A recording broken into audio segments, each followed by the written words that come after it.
So in the last video we have seen article 4, which was welding data in ASME section 9. Now we are going towards the final section for welding.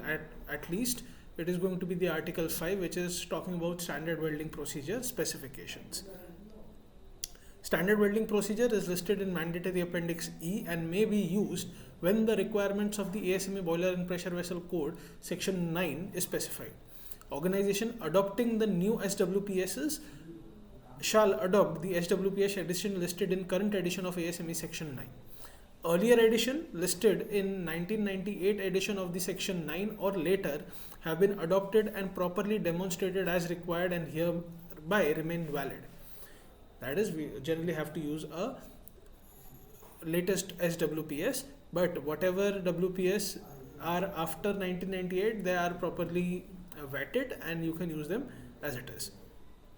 The listed SWPS that have been reaffirmed as indicated by RXX or RXXX or amended are indicated by AMDY remains valid. SWPSs are not permitted for construction where the toughness testing of the WPS is required by the construction code. Adoption of SWPS. So prior to the use, the organization that will be responsible for and provide the operational control over the production welding shall comply with the following for each SWPS that it intends to use, except noted in QW 520. Enter the name of the organization. The employee of the organization shall sign the SWPS. Applicable code sections.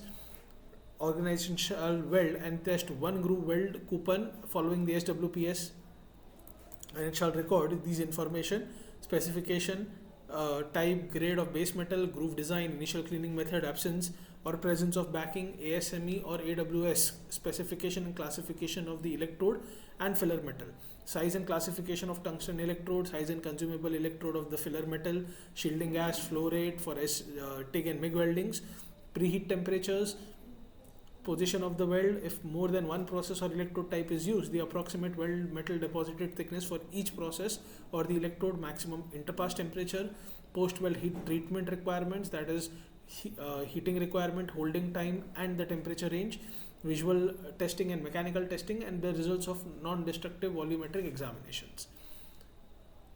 So use of SWPS without demonstration. Once the SWPS has been demonstrated, additional SWPS that are similar to the SWPS that was demonstrated by may be used without further demonstration.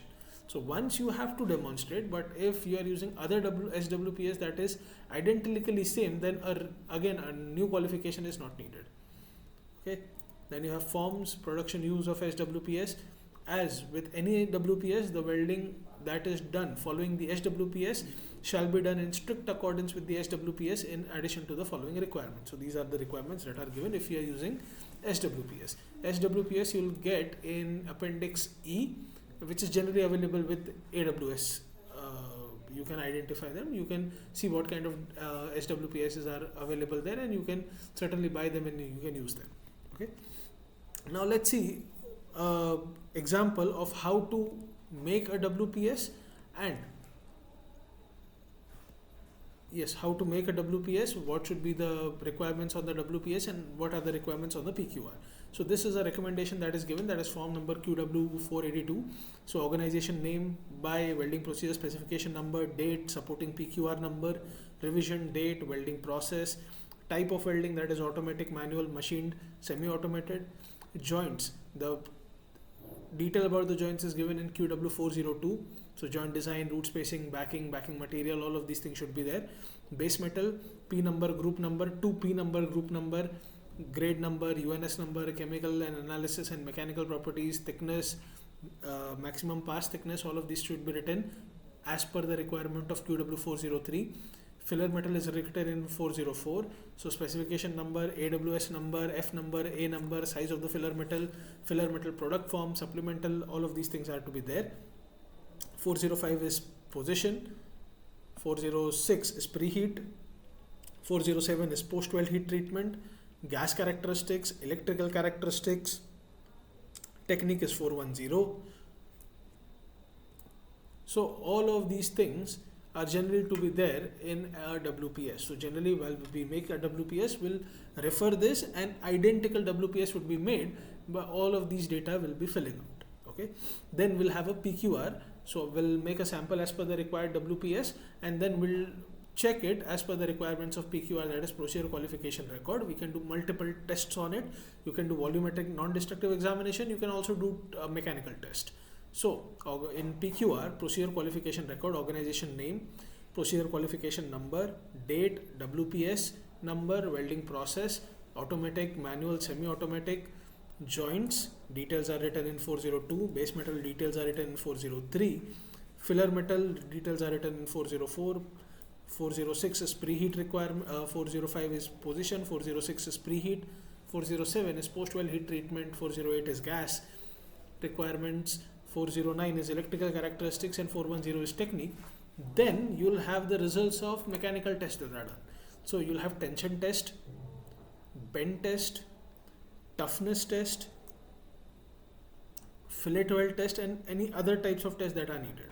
Okay, so this would be the recommended format for a PQR, and this would be the recommended format for a WPS. Okay, so these recommendations are given in ASME section 9, and this is going to be the welding operator performance qualification. So this is for welder performance qualification: operator's name, identification number, WPS that is followed, test coupon, production weld which you are testing, date welded, P number to P number, position, plate, pipe, SFA number for filler metal, actual values that are achieved during the welding, and the range that is qualified. Okay, so these are welding variables. These are also welding variables given in 361.1 and 361.2. And finally the results. Are they pass or they fail, or if there is any volumetric examination that is done, all of these things are to be there. Okay, so this would be a general format how we make a WPS, a PQR, and a welder performance qualification. So this was it for ASME section 9, that is welding and brazing qualification. Now for ICP examination, all the welds are to be tested as per the recommendations given in API 577. So from the next video, we are going to start with 577, but when we talk about 577, it is mostly going to be associated with the repair welding or alteration welding, and it is going to heavily refer ASME section 9. So that was the logic behind starting with section 9, then we can move towards API 577. Both are very similar, but an inspector would generally need to be following API 577 for in-service welding examination for repair and alteration welds.